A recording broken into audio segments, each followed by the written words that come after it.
Hi, everybody, and welcome back to the Ascension Playground. This is Ursie. Hey, so for those of you who really enjoy tracking the galactic center and the super galactic center, and you want to see where it shows up in your natal chart, I can show you what I've learned. It also would be able to track the what's called the great attractor. So these are pivotal points of what I would consider superpower. Like as an artist, when we go into the void of pure potential, we're able to pull in information or inspiration to create, whether that's music or poetry, painting or sculpture. And I have a sense that those who want to meditate and go into the same void, let's say, can also bring back fascinating new technology, answers to questions that you've tried to sort out but weren't sure of.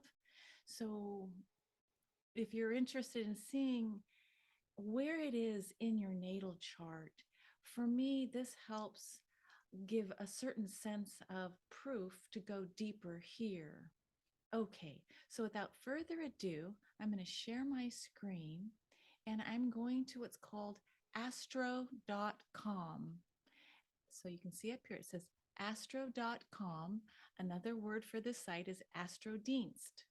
So what you do is you go into this site and add in your natal information. And after you add in your natal information, which you'll need your birth time for, go under what's called extended chart selection. So I'm going to click on this and here's my information. Okay. But here's the most important thing you do is you scroll down here. And as you're scrolling down, you can see I have the true node checked, 6 fixed stars in the zodiac checked. I'm going to go ahead and put part of fortune. And now where you see manual entry, I'm going to erase these, but you can enter up to, I believe, 10 other points for your natal chart. And so I'm going to go ahead and write in the word galactic center, and I'll put a comma, and then I'm going to put great attractor, and I'm going to put a comma. So that would be the galactic center, the great attractor. Now, the tricky one is the super galactic center. Okay. And so to find that, I went onto a site called, I'm going to look at my note. I think her name is saturnseason.com, but I just Googled how to find the super galactic center in my natal chart. And her recommendation is to go under the list of fixed stars. See, I clicked that list of fixed stars. I'm going to scroll down. And what Saturn season says is to scroll down all the way to the G's. Okay, A, B, C, D, E, F, G. Here we go. Here's G. Now you're going to see Galactic Center, SGRA, Gal Plane, Pole. She says the one to check for the Super Galactic Center is this one, gal, G-A-L dot, pole, P-O-L-E, comma, G-P-O-L. All right, so I clicked on it and you're going to see it show up gal pole here. Next, what I do is see this box over here. It says show the chart. So I'm clicking on it. Now it's going to show me my natal chart. Here we are. Do, do, do. Hopefully you can see this. Okay, so I look over here first to make sure I have the information. So the galactic center, when I was born a long time ago in 1962, was sitting at 26 degrees Sagittarius, 19 minutes, 39 seconds. Okay, so we go find that on this here's Sagittarius. So galactic center would be this one right here. If you can see my little marker in the 4th house, I have a 4th house galactic center, and it looks to be close to conjunction with my Imim Coeli, or the base of my chart. This is my foundation. I kind of look at that and say, knowing that I have the galactic center in this position, I can be like a rocket ship. This is potential fuel that's beneath me and as my foundation. So that is showing the marker for the galactic center. Today, the galactic center is around 27 degrees plus some minutes. So you can see it moves very slowly. It's a huge entity. Next, I'm going to go up here and point to the Great Attractor.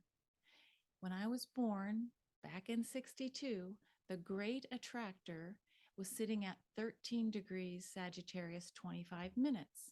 So I look here and I go, okay, GREA is a short term for the Great Attractor. And I'm seeing that it's sitting in my third house. Okay, so I know that with communications, and look, it has a positive green line up to my Mars, how I assert myself out in the public in Cancer. It's got some support here for the Great Attractor. So again, galactic center in my fourth house, Great Attractor in my third house. Now, the confusing part is gal.pole is really meaning super galactic center. Okay, super galactic when I was born was at the 29th degree of Virgo, 32 minutes, 31 seconds. Look, it's up here in my first house. So I like to say, it's near my ascendant, but it's going to inform my identity, this super galactic center. And you see its proximity to my 12th house sun.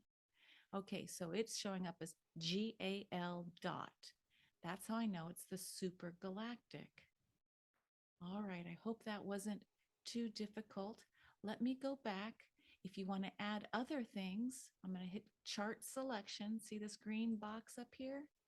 And it takes me back to astro.com's entry, like where we want to enter information. Here's a fun thing that I do when I do a reading. I look up fixed stars that I know already using Julia Balaz's galacticastrochart.com, her free calculator, which is also available on galacticastrology.com. So let's say I know that the fixed star Alpheratz is highly aspected. I'll spell out Alpheratz and let's see how it shows up. So I'm going to hit click show the chart. I look over here on this side. Alpheratz, when I was born, was at 13 degrees Aries, 47 minutes, 28 seconds. Okay, let's go see where Alpheratz is sitting. Oh, well, it's directly opposite my Mercury, how I communicate in Libra in the first house. So Alpheratz, this beautiful binary star located in Andromeda and the Pegasus constellation. Look at that. So I'm hoping that will help you.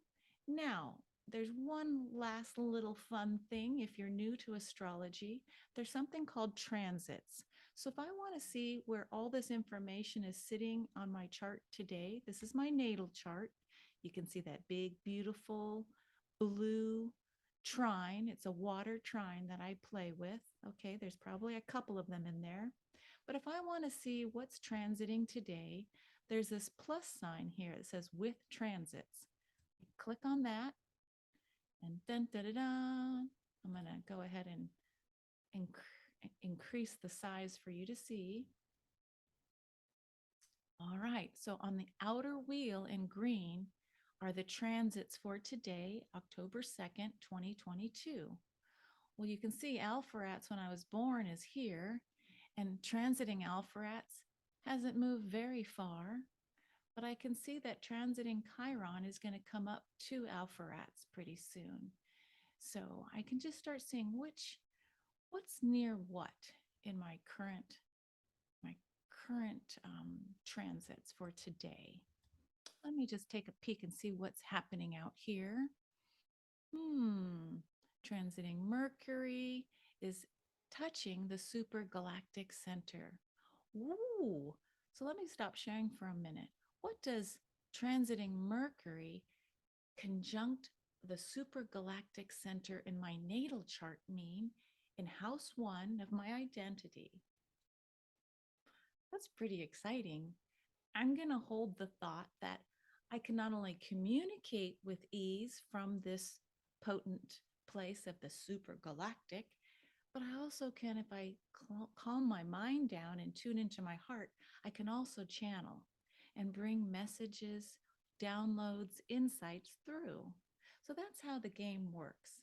We look for proof on what's where in my natal chart. And then today, how do I bring it into the daily transits? And then what am I going to do with it? How do I make it real and practical? So I'm going to write myself a little note. Don't forget, Ursula, you have access to communicate or receive communications from the supergalactic center. So what am I waiting for? Gotta run, everybody. The playground's been fun, but I gotta go tune in to my star families. See you next time. Thanks for laughing and playing with me. Do comment below. Feel free to subscribe. Oh my goodness, and we're almost close to that 501st subscriber. Thank you, because that rings a bell in the powers that be in YouTube so that I can create a community page. All right, take care and see you next time on the Ascension Playground. Bye-bye.